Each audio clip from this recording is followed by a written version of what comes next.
জুবিনলৈ পিতৃৰ শেষৰ চিঠি কথা দীপক কুমাৰ পাঠ ৰিয়াঞ্জ্যোতি শৰ্মা জুবিন মই ভবা নাছিলোঁ কেতিয়াও ভবা নাছিলোঁ ময়ো যে এজন বীৰ পুত্ৰৰ পিতৃ আছিলোঁ তোৰ কৰ্মবোৰ চাই মাজে মাজে গালি দিছিলোঁ বৰ খং উঠিছিল মোৰ কিহৰ বাবে এনেকৈ মানুহবোৰ তোৰ ওচৰলৈ আহি থাকে তই মন্ত্ৰী নে কোনোবা ডাঙৰ ৰাজনীতিবিদ কিহৰ বাবে ইমান সহায় তোৰ আচৰিত হৈছিলোঁ মই তোৰ কৰ্মবোৰ চাই এতিয়া ভালকৈ উপলব্ধি কৰিছোঁ তোৰ গীতৰ প্ৰতিটো শব্দই আজি মোকে নহয় গোটেই অসমীয়াক কন্দুৱাই আছে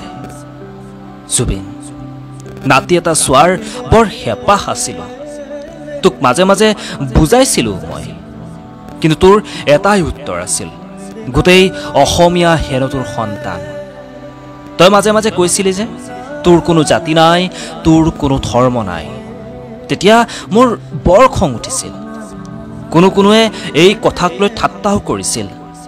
মই তেতিয়া নিৰুপায় আছিলোঁ কিন্তু আজিহে বুজিলোঁ তই মানুহ নহয় জুবিন ৰূপত ভগৱানৰ অংশ হৈ দেখা দিলি তোৰ মৃত শৰীৰ চাবলৈ আজি প্ৰচণ্ড ৰ'দৰ তলত লাখ লাখ জনতা বিশ্ব ৰেকৰ্ড হ'ল তোৰ দেহ চোৱা মানুহৰ সংখ্যাৰ আজি মোৰ উপলব্ধি হৈছে তই কোৱা সেই কথাটি গোটেই অসমীয়া হেনো তোৰেই সন্তান জুবিন আজি মই জীয়াই আছোঁ যদিও অন্ধ ধৃতৰাষ্ট্ৰৰ দৰে জীয়াই আছোঁ আনে কোৱাবোৰ শুনি গৈছোঁ নিউজত যি পঢ়িছে তাকেই বিশ্বাস কৰিছোঁ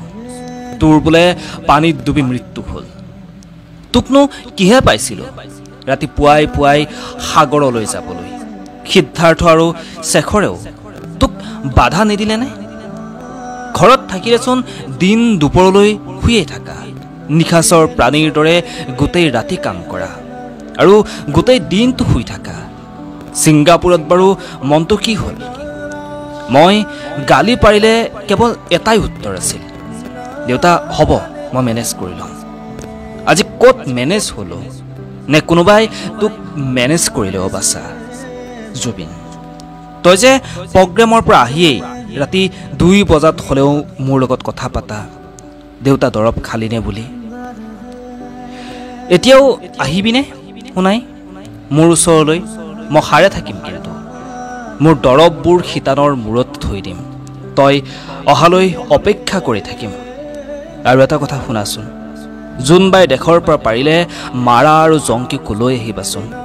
সিহঁতকো চাবলৈ বৰ মন গৈছে সিহঁতক লগ পালে কৈ দিবি মই ইয়াত পিতামহ ভীষ্মৰ দৰে সৰসজ্জাত মাথো সূৰ্য উত্তৰায়ণৰ অপেক্ষা কৰি আছোঁ সেইদিনা ময়ো তহঁতৰ ওচৰলৈ যাম আৰু এটা কথা শুনাচোন সৰগত কিজানি তোক পাই সকলোৱে বহুত আনন্দ ন তোক আদৰণি জনোৱা সভাখন পাতিলেনে জ্যোতি বিষ্ণুই যদি তোক চিনি নাপায় তেতিয়া ভূপেন মামাক অনুৰোধ কৰিবা দেই গীত এটা গাম বুলি সভাত এটা গীত কিন্তু নাগালে মই বৰ দুখ পাম গান এটি গোৱা না মা মাৰাৰ আগতে গীতটো হিয়া খুলি গাবি পাৰিলে মোক সপোনত তাৰ পোনপটীয়াকৈ সম্প্ৰচাৰ দেখুৱাবি এই আশাৰে মই অপেক্ষা কৰি থাকিলোঁ ইতি তোমাৰ মৰমৰ পিতৃ ধন্যবাদ